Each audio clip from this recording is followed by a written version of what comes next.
Hey everybody, in this video we're going to start talking about the putter face. How can you get creative with working on your putter face control and that skill while you're stuck indoors putting?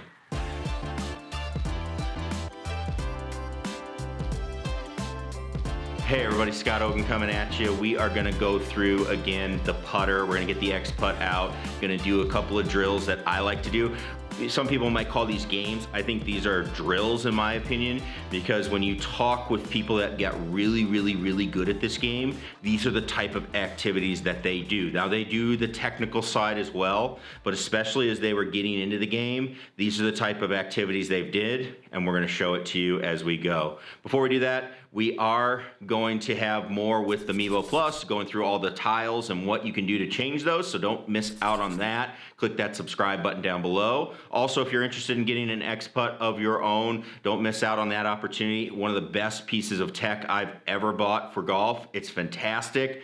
Click the link down below to get yours. And with that, let's get over to the ExPutt and let's start working on it. All right, so we've got our ExPutt set up here. Again, one of my favorite aids that we can use. It's a fantastic one, especially when we do stuff like the 9 holes. Now, one thing that we've done, besides just playing the 9 holes, that's a great drill that you can do, or the practice mode where you're just drilling your stroke. What we like to do, and this game comes from Richard Franklin, who's over at Discover Golf. I'll put a link to them down below. Just somebody I've worked with for junior camps and all that stuff, and just player development a long time, because he does so much work with how our brains develop and how we develop skill. So he's somebody that came up with this game, and I think it's fantastic. We call this putting 9 holes, but this is spin to win edition. So here's what we do. Normally we just take our normal setup, do a read of the green, and then we just try to start the ball on that line. What we're gonna do is add in a spin to win edition, all right? So what we do is take the putter, you're gonna hold it, and then you give it a spin, and then you gotta catch it. You can see I caught that one pretty good, but when I catch it, I am locked in. I cannot change anything with my hands. Now I've gotta take how I'm holding that putter, I'm gonna read that, I'm gonna get myself set, and I'm going to try to hit the best putt I can possibly hit with however my hands are on that club. I did a decent job of getting that ball started. A little short, but feel pretty good about how I hit that one. The main thing we're working on here is club face control. And what does club face control help us with? The start line of the putt. So if I pick a line, like let's say I've got this 5-footer, if I pick a line and I say, all right, I'm gonna start this ball right at the left edge and let it slightly break in to the center of the hole, well, I've got to get the face to point pretty much there to start the ball there. That's the most common way to get the ball started there. That's the most important way, I should say, to get the ball started there. So when we do this spin to win, what it does, you can see I under-rotated, I caught that one a little bit short, and what that's going to do is make me have to do some things in my stroke to get the ball started, okay? So you can see I caught it, the face would normally be way open, I've got to kind of get my body over, see what I can do, and let's see if I can start one on line. Oh, I just broke off a little bit to the right. I needed to start it a little bit more to the left. All right. Again, a 2-footer, give it the spin to win. Oop, caught that one pretty good. There we go. What we do, what are we working on? How does this work? Well, a couple of things. When we're developing skill, one of the best ways to develop your skills in anything is by just doing something and avoiding whatever the situation is that you're trying to have happen. So if I catch the face and it's wide open, that's normally going to shoot the ball off to the right. I'm going to do all these things to figure out how I get my body to get the ball over to the left. What that's going to teach you is all of these things that you could possibly do to control where the ball started. Now what that helps us with, let's say I just wanted to go back and we did a normal round then, you know, that's probably how I would do this, is I would go back and I would play around, spin to win, and then I would actually try and just play a normal one. What I'm gonna do is just get my read, and now I've got a feeling of how I can control the start line, because I know, all right, hey, if this shoulder gets high, that's gonna kind of move it like this, the face like this. if I started to like dip under, that would move the face and do some weird things. All of these things you're gonna start becoming aware of, so when it's time to just hit one normally, you're like, all right, don't do that. Let's go ahead, 37 footer. Started that pretty good online.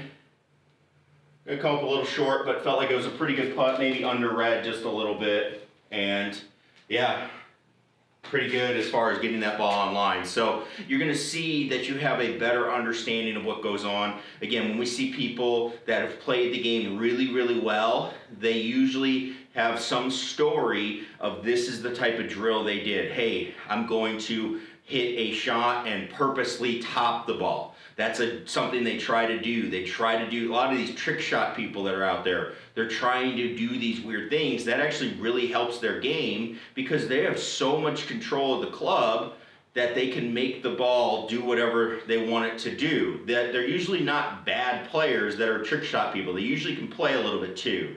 So something to think about when you're looking at how you practice. Again, this is a part of practice. This isn't something you do all the time, but it's definitely something to start getting aware of everything that you do. So when you practice in your more repetitive, we call that block practice mode, the repetitive mode, you're gonna understand what you're trying to dial in as you go. So you gotta be aware of what you're trying to practice and get better at. This is a great way to do it. All right, everybody, so you can see that's a little bit different. The spin to win, we love it. And a lot of people say, oh, hey, that's for kids, or that's a kid's game. You're right, that is a game that we play a ton with our juniors to get them to explore the idea of what the face is and how you can manipulate it and what things control it.